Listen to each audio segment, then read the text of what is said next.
Chapter 5. Charlotte stood up and backed away from the solid-looking, bald-pated man. "What are you doing in my stable?" he said. I needed a place to sleep. I'm sorry," said Charlotte. "You the one who cleaned my stalls?" "Yes, sir." He lowered the pitchfork and looked at Charlotte closely. She reached down and grabbed her cap and pulled it on. "You're a scrawny-looking thing," said the man. "Yes, sir." "You live around here?" I just moved to these parts. I'm looking for a job." "Where are your folks?" he asked. They live out past town. We're on hard times, so they sent me in to find work."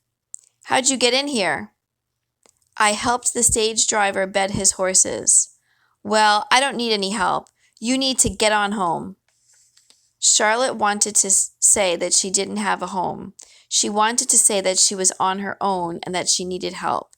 But she knew she couldn't say those things. She didn't know this man. He might turn her into Millshark for all she knew. I'll work for free if I can sleep and eat here. I can soap those brittles for you, make 'em look like new." The man rubbed his hand over his bald head. "I'm the best groomer around. I can ride and I can—" His face softened. "Well, you did a right smart job on the stalls. The bridles are pretty pitiful. I could use a bit of help, but I'm moving my stables to Rhode Island in a few months. Providence. So don't be getting ideas about staying long. You can sleep in the loft since you're already doing it. I've been mucking and raking for weeks without a boy, but I don't tolerate no trouble." "No, sir," said Charlotte. "Name's Ebenezer Balch. Go on over and eat at the cafe. Tell 'em I sent you. Then come back and get to work. You sure are scrawny for a growing boy." Ebenezer told her that he'd gone through more stable boys than he cared to count, and that they all had been as lazy as pigs. Charlotte was determined to show him that she was reliable. She put in long hours in the busy stable, cleaning stalls, forking hay, and grooming and feeding the horses. She was the first one up in the morning and the last one in bed at night. If there was time, she mended harnesses without being asked. She kept thinking that just maybe if she worked hard enough, Ebenezer would need help in Rhode Island. But more than that, she loved the horses, always talking and clucking to them like they were her babies. Before long, she could coax even the stubborn ones to do almost anything, with just the murmurings of her voice. The stock tenders shook their heads in amazement, and more than once Charlotte caught Ebenezer watching her with the horses. She'd been there several months when he came into the tack room. He looked unhappy.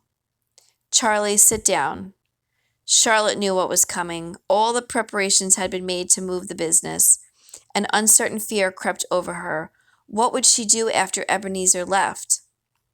Ebenezer cleared his throat and said, "A man was in town this morning telling about a runaway girl from an orphanage all the way over in New Hampshire. Said she might have drowned in the river, but might have lived too. He's going up and down the stage line looking for her. Wanted to know if I knew anything about her, 'cause, hear tell, she's real good with horses. She come up missing about the time you showed up here. You know anything about her?" Charlotte looked down at the bridle she held in her hands. She felt the blood draining from her face. "No, sir," she said. She didn't like lying to Ebenezer. "Well, I told him I never seen or heard nothing. He wanted to know if I had a stable boy. I didn't like the looks or the sounds of him one bit. Said he was ready to punish the girl and wanted to find her in the worst way. Huh. Acted like he wanted to come poking around my stables. I told him there ain't no use, that all I had around my place was top-notch stock tenders. Ain't that right?" "Yes, sir," said Charlotte. "Anyhow, ain't been no girls around here, has there?" Ebenezer stepped back and looked at Charlotte in a way that he had never had before. Did he know?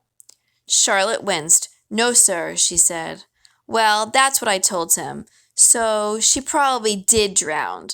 "Yep, that's what I think. Drowned in the river. Ain't that sad?" He cleared his throat again. Now, another thing, I don't think this fellow is going to give up easy, cocky as he was. I suspect he'll be asking around town and probably showing up here to ask questions. Everyone knows I got a new hand. Charlotte nodded. Her mouth felt dry. What if Millshark showed up here and Ebenezer got in trouble for hiring her?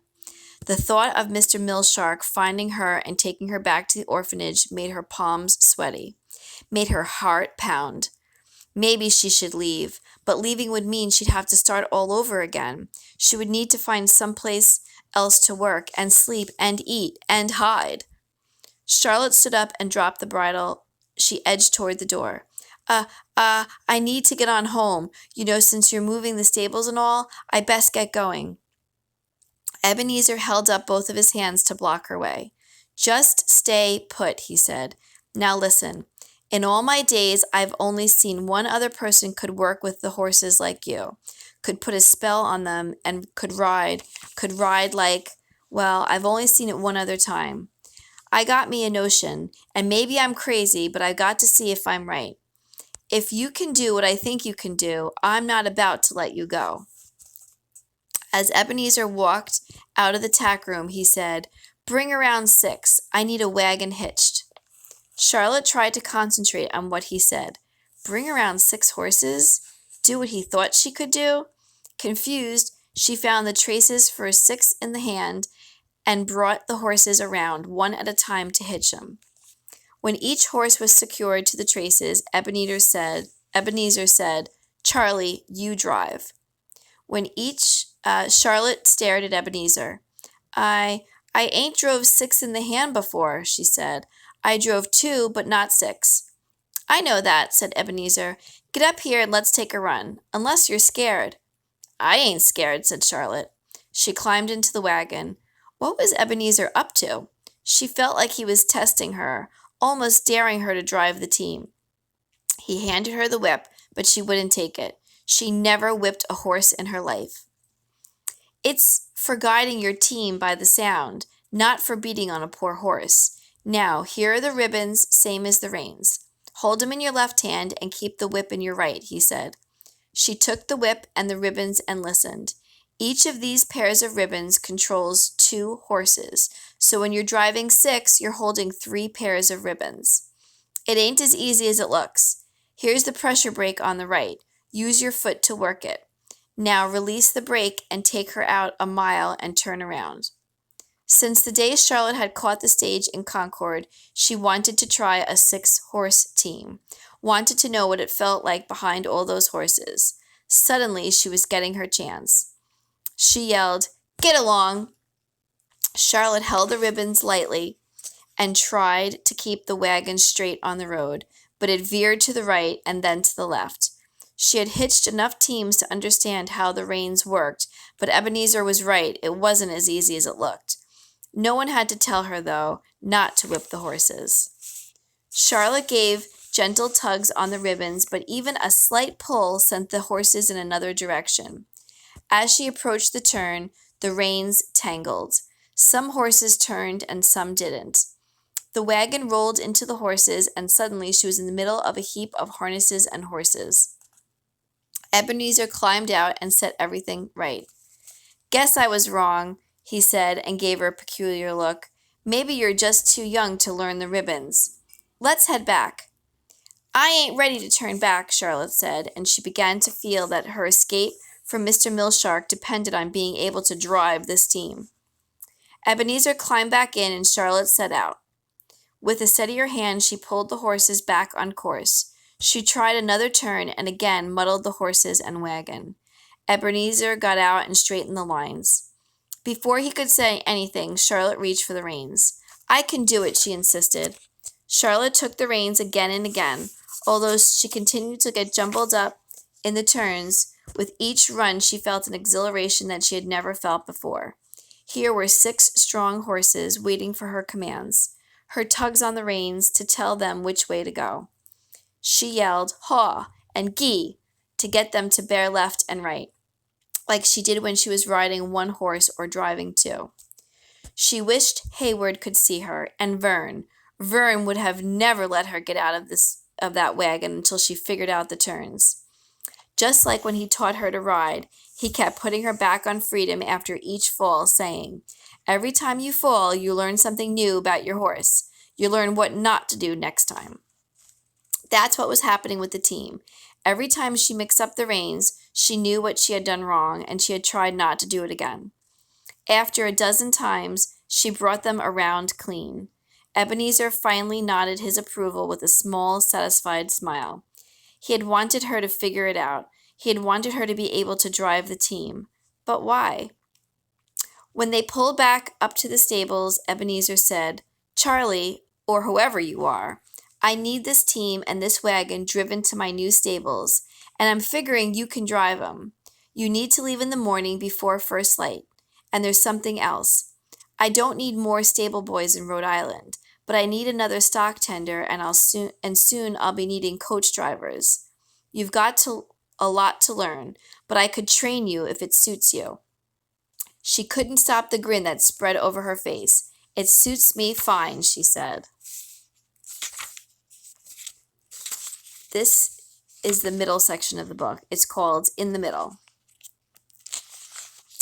After years of driving hundreds of practice runs with Ebenezer, Charlotte knew how to coddle a coach around any precarious turn. When she finally did start driving real runs, she learned how to baby the most difficult passengers, and her reputation got her all sorts of requests. If there was an important party, folks wanted the considerate and handsome young driver who never overturned a coach. Ebenezer just laughed out loud every time a customer insisted on Charlie and no one else. And her disguise? Charlotte carried on a masquerade same as an actor in a theater play. She dressed carefully, wearing snug undershirts that kept her figure boylike. She wore loose-fitting pleated flannel shirts with a buckskin vest. She favored baggy trousers, leather boots, a broad-brimmed hat, and snug buckskin gloves.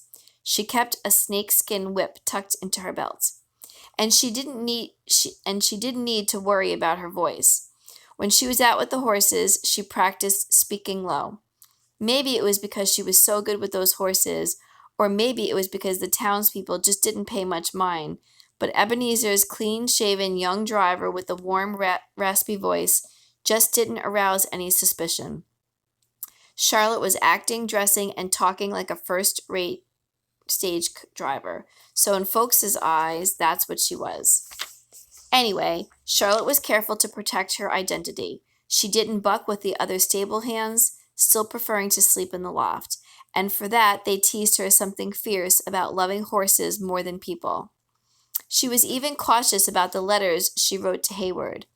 Instead of mailing them herself, she had other drivers mail them from towns all over the Atlantic coast, and she had him write to her in care of Ebenezer's stables. Now and then Hayward would send word that he had ridden over near Concord and stopped at the orphanage to let Vern know her whereabouts. The words of encouragement that Vern sent back through Hayward always made her smile. For 6 years, she managed to stay clear of Mr. Milshark. She was 18 and fully grown, but she was still a young woman doing a man's work. If she was ever found out, her job could end in a moment's recognition, and all of her dreams along with it. Chapter 6. Whittier Stables in Providence, Rhode Island, teemed with activity. There were plenty of passengers to carry, as well as parcels of mail and strong boxes from the bank. Charlotte settled into a busy routine, caring for her horses and for her passengers. She was partial to the women and children, always respectful and giving them the best seats. The occasional grumbling men didn't complain too much, because the talk was they were riding with the best and safest driver on the whole Atlantic coast. Charlotte didn't have much time or cause for worry until one morning when Ebenezer handed her the manifest with the list of passengers. She froze at the name before her. It couldn't be the same Mr. Milshark, could it? Carefully, Charlotte peeked from under her hat and studied the group of people standing near the ticket office. There was a group of women, 2 children, and 1 gentleman. The gentleman was Mr. Milshark, one and the same, dressed in a handsome gray suit. But something was peculiar about him. He had grown taller, much taller. Then Charlotte noticed the fancy boots with high heels that made him look bigger than he actually was. Suddenly, Charlotte felt 12 years old again. She knew she'd never have to go back to the orphanage, but her heart told her that there was more at stake. If he discovered her, he'd make sure people knew who she was and what she'd done. Once word got out, it wouldn't matter how old she was or how good a driver. Customers wouldn't ride with a woman. When Ebenezer saw Charlotte standing still, he said, Charlie, get to work. I'll get the rear boot, said Charlotte, and she began loading the baggage in the leather storage behind the coach. She tied the overflow baggage on the roof of the carriage, double and triple checking the knots. She felt jittery, and her forehead broke out in beads of sweat. She took out her handkerchief and dabbed at her brow. Ebenezer handed her the paperwork. You look like you've seen a ghost, he said. I don't think I can drive today. What are you blabbering about? The mail's got to go through, same as the passengers. Then Ebenezer looked over at Mr. Millshark. He studied the man, and after a while a feeling of recognition settled over him. Could it really be the same man from an orphanage who had come looking for a runaway girl some years ago? Ebenezer put his hand on Charlotte's shoulder. Now listen. Don't you pay them passengers no mind. You are what you are, and what you are is a fine horseman, and the best coachman I ever saw. You remember that. Under the circumstances, there ain't nothing left for you to do but your job, so get to it. Charlotte looked square at Ebenezer. Ebenezer looked square back at Charlotte and said, You're the coachman, you're in charge, so load 'em up. Charlotte pulled her hat down lower over her face and tied her kerchief over her nose. She hoped Ebenezer was right. All aboard, she yelled. Charlotte seated the women first and put them by the windows. Those were the best seats. Then she put in the children. Do you have a seat for me, good man? Asked Mr. Millshark. You can squeeze in on the middle bench with them children, said Charlotte. Could I persuade you with a few fine cigars to let me sit up top, since I'm just going to the next town? He asked. Charlotte hesitated. She didn't want to argue with Mr. Millshark any more than she had to, and any reputable stage driver would never turn down a handful of cigars. Certainly, she said stiffly, and climbed into the box seat, keeping her head tucked away. Pleased with himself, Mr. Millshark climbed up and sat next to Charlotte. Thank you, he said. It'll be a pleasurable ride for sure. Two stock tenders brought the lead horses out, positioned them in the traces, and handed the ribbons to Charlotte. Next came the swings, the middle horses in the lineup, and the last came the wheelers, the horses closest to the wheels. The stock tenders released the leaders. Get along, my beauties, yelled Charlotte. With a flick of her wrist, the stagecoach lurched forward, and Charlotte carefully maneuvered the stage out of town. She allowed the horses to pick up speed. The coach began rollicking across the countryside, veering down the dusty road.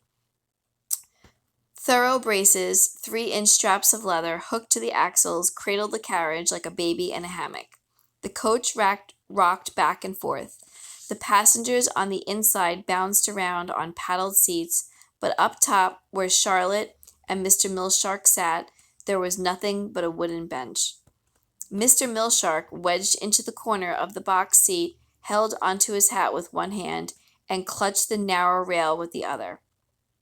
Charlotte knew every twist in the road. She knew where she could speed up and when she should hold back. She remembered Ebenezer's words. You are a fine horseman and the best coachman I ever saw. Going a little fast, aren't you? Yelled Mr. Millshark. I know my horses by heart, and I'm not one for bad driving, so hold tight, hollered Charlotte. Nervously, he said, You're the boss. Get up, she yelled, giving the horses more rein and enjoying this moment, this power over Millshark. She loved the thrill of being the master of her team. Charlotte looked at him. He seemed pitiful, hanging on to the rails for dear life. Why, she wasn't even going that fast. She knew which roads might be flooded after a rain, which might be cluttered with branches after a storm, and which were muddy. A few days earlier, on the same road, she got stuck in a mud bog near Jensen's farm. Today, she would have to go around by another road to miss the bog. But suddenly, she felt some childish urge for revenge and had an idea. She gave the team a loud whistle and drove them directly toward the middle of the bog. The stagecoach mirrored in the doughy mud, but Charlotte wasn't worried. The passengers weren't in any danger, and she'd still get them to their stops on time. "Well, if that don't beat all," said Charlotte. "We're stuck," said Mr. Millshark. "Let's get her out. You get some brush under her wheels so I can guide her to the other side," said Charlotte. "I beg your pardon?" said Mr. Millshark. "I'm the only one who can drive this team. Them women in the coach are only good for cooking and sewing. I need a strong man to help me, or else we might be here till this mud dries up. I'd recommend taking off those fancy boots and them fine stockings, though." Mr. Millshark reluctantly peeled them off and got down from the coach. He sank in the mud up to his ankles. He picked up his feet slowly, sinking farther into the mud with each step. He dragged some tree branches over and placed them under the wheels of the stagecoach. Inside, the coach was cozy, paneled with basswood and lit with oil lanterns with brass fittings. The small windows had leather shades that could be pulled down to protect the passengers from weather or dust. "Pull down those window shades, ladies," Charlotte yelled. "Don't want you to get muddy." Trying not to chuckle, Charlotte stayed up in the box seat and worked the horses back and forth. Each time the wheels turned, Mr. Millshark got sprayed with mud. Finally, Charlotte maneuvered the stage out of the bog and waited farther up the road than she needed for Mr. Millshark to catch up. "Good man," said Charlie. "Thank you." Mr. Millshark climbed up top, but didn't say a word. On the way to the next town, Charlotte drove as fast as was safe. When she glanced at Mr. Millshark, he looked as pale as milk. It was hours later when Charlotte stopped the stage. "Well, here we are, the first stop," she said. "My boots?" said Mr. Millshark. Charlotte looked around. "They were here, sure as I'm here," said Charlotte. "They must have dropped out on the way. That's a pity. Well, I suppose we could go back and take a look for them." "No," said Mr. Millshark. "I mean, no need." He held out a coin and said, "If you see those boots again, I'd appreciate you retrieving them. They were specially ordered, very expensive." "Yes, sir," said Charlotte. She took the coin and hopped down from the seat. She pulled off the kerchief from her face and busied herself with the baggage. Mr. Millshark was covered with a dried crust of mud and still complaining about his sore bottom and lost boots. He climbed down and came over to Charlotte. Charlotte looked at him, nodded, and handed him his bags. A glimmer of recognition crossed Mr. Millshark's face. "You look familiar," he said. "Oh, that's what lots of folks say," said Charlotte, and she hopped back up in the box seat and readied the horses before he could respond.